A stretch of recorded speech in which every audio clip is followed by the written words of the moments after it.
California, land of sun, surf and high cost of living and an absolutely psychotic relationship with fireworks. Seriously, it's more complicated than a season of The Bachelor in here. We love them, we hate them, we regulate them, we can't stop talking about them. It's exhausting. This 4th of July, as you're dodging illegal bottle rockets and trying to explain to your dog that it's not the apocalypse, take a moment to appreciate the glorious, messy, and often hilarious history of fireworks in the Golden State. Buckle up, because we're about to dive into a world of sparkling politics, explosive entrepreneurs, and enough legal battles to make your head spin faster than a Catherine wheel. Let's rewind to the 1850s. California's on fire, metaphorically because of the gold rush. Fast forward to today, and California's still on fire, sometimes literally because of, well, it is. But at least it was not the fireworks' fault. Early Californians loved a good celebration. And what's a celebration without things that go boom? Fireworks, mostly imported from China, became synonymous with holidays and special occasions. It was all fun and games except for, the occasional accidental fire. But hey, who needs a roof over their head when you've got exploding colors in the sky, right? Priorities, people! As California grew, so did the realization that maybe, just maybe, letting Uncle Bob launch homemade rockets from his backyard wasn't the best idea. Cue the politicians, eager to regulate everything except their own campaign promises. The early 1900s saw the first wave of fireworks regulations, and it's been a roller coaster ever since. We've had bans, we've had legal loopholes you could drive a truckload of Roman candles through, we've had more task forces than you can shake a sparkler at. It's enough to make you want to scream, just tell me what's legal so I can get back to grilling. Amidst this regulatory chaos, two companies rose to dominance, TNT Fireworks and Phantom Fireworks. They're the Coke and Pepsi of the pyrotechnics world, locked in an eternal battle for your hard-earned cash and fleeting moments of explosive joy. These companies are masters of navigating the legal minefield that is California's fireworks landscape. They've got more lawyers than a season finale of Law & Order, and they're not afraid to use them. Phantom, oh Phantom. They're like that friend who always brings the weakest fireworks to the party and then gets a little too handsy with the lighter and keeps throwing all your crackle balls. Picture this, the 1970s, when disco ruled and Phantom Fireworks was just a twinkle in Bruce J. Zoldan's eye. Back then, it wasn't even called Phantom. It was a scrappy little rack merchandise hustle, selling sparklers to folks with bell-bottoms and dreams. But by 1977, Zoldan said, let's make it official, and bam, Phantom Fireworks was born. They started small, peddling firecrackers to backyard BBQs, but soon, they were lighting up California's skies like a Saturday Night Fever dance floor. The 1980s brought the big boom. Phantom grew from a side gig to a fireworks empire, all while dodging mullet-related safety hazards. By the 90s, they'd cracked the California code, team up with non-profits to sell at over 1,000 temporary stands. Then there's TNT. They teamed up with non-profits, churches, little league teams, you name it, selling fireworks to fundraise. It's like, buy a fountain, save a choir. By 2024, they were raking in $110 million for these groups in just California alone. Not bad for selling glorified glow sticks, right? TNT kept at it with buying up other firework brands. The 2000s were a feeding frenzy. Pyrodyne, Atlas, even OK Fireworks in 2010. But the real California drama hit in 2021 with DFS Fireworks. TNT took most of them, leaving a few stragglers up north like the last kids picked in dodgeball. So, what else does TNT do in Cali? They're the Robin Hood of fireworks. Well, if Robin Hood wore khakis and handed out safety flyers, they've got this nail-em app to snitch on illegal firecrackers. Very high-tech tattletale vibes.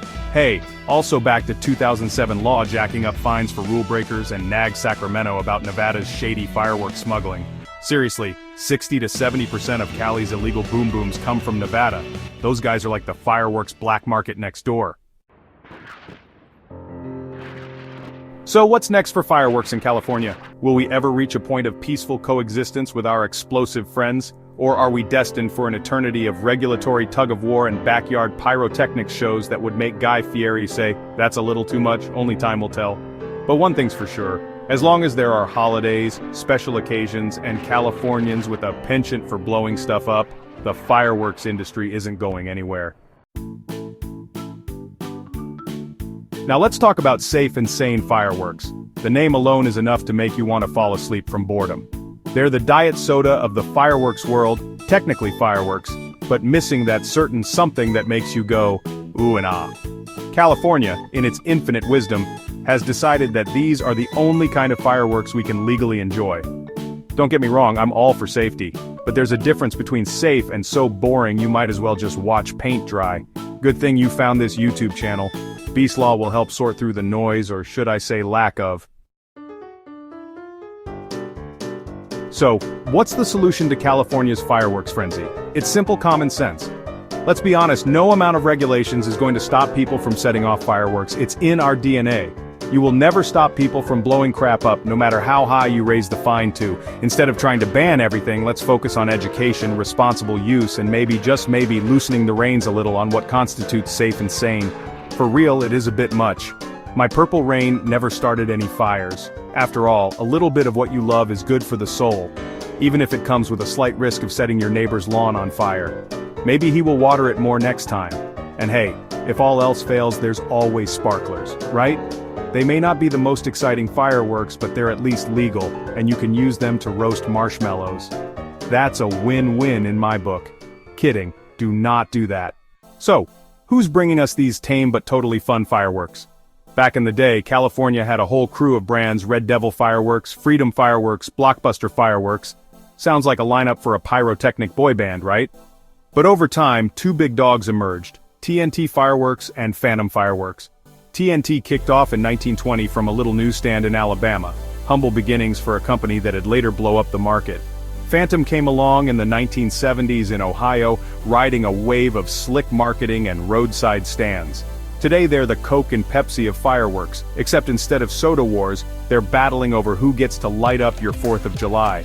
It's Team TNT versus Team Phantom, and I'm just over here with popcorn and a sparkler watching the sparks fly. Well, right now it seems TNT is the real big dog on the block. Now Phantom seems to be quiet and just going through the motions each year. TNT didn't just climb the ladder, they dynamited their way to the top. In the 1990s, they started snapping up competitors like it was a fireworks Black Friday sale. First, they nabbed Freedom Fireworks, then Red Devil. Poof! Gone! It was like a pyrotechnic version of Monopoly, and TNT was buying Boardwalk and Park Place. Phantom, meanwhile, played a different game. They leaned into branding. Think big signs, catchy jingles, and even a mascot named Phantom Phil, a ghost with a sparkler. Is his name Phantom Phil? Or did Beastlol make that part up? I mean, who doesn't love a spooky sparkler guy, in a purple hood, looking like a Fortnite skin? These two built their empires differently, but they both ended up ruling the roost. It's like watching two chefs fight over the grill, except the stakes are explosive. I am not sure if that was funny. I am running out of firework puns, sue me. But as time goes on, TNT just keeps pulling ahead. What will 2025 bring? Good thing we have Beastlol to tell us pyros. What the heck to buy every year? Fireworks aren't just a spectacle in California. They're a global phenomenon with unique traditions and styles. In China, the birthplace of fireworks, they are an integral part of celebrations like the Lunar New Year, lighting up the sky with a cacophony of colors and sounds. Japan's summer festivals, known as Hanabi, feature meticulously choreographed firework displays that can last for hours, each telling a story in the sky. Over in Europe, Italy's mastery of pyrotechnics is showcased during events like the Festa del Redentore in Venice, where the night sky becomes a canvas of vibrant explosions. Meanwhile, in India, Diwali, the festival of lights, sees entire neighborhoods illuminated by a barrage of fireworks, symbolizing the victory of light over darkness. And let's not forget the grand displays in the United States on the 4th of July, where the night sky becomes a testament to freedom and celebration. Because America. From Asia to Europe to the Americas, fireworks bring people together, transcending borders and cultures. Each burst of light is a universal language of joy, celebration, and wonder. As we look to the future, the world of fireworks is on the brink of groundbreaking advancements. Imagine fireworks that not only light up the sky, but also provide a cleaner, safer experience, which may give hope to us pyros here in California. Researchers are working on developing fireworks that use biodegradable materials, reducing the impact on our ecosystems. Which most of you are like, who cares? But I care. I want bigger booms. Innovations like drone light shows are also gaining popularity, which the real pyros do not want. I am Pyrobot Beep Boop, so I for one welcome our buzzing overlords, but Beastlol hates those buzzing things.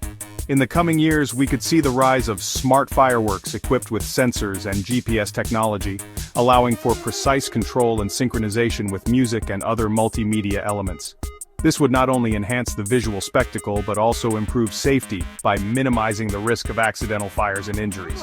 Maybe one day we can pay $300 for just one smart mortar kit.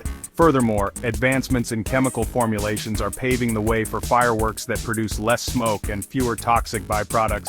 It should help those Karens crying about how hard it is to breathe on July 5th.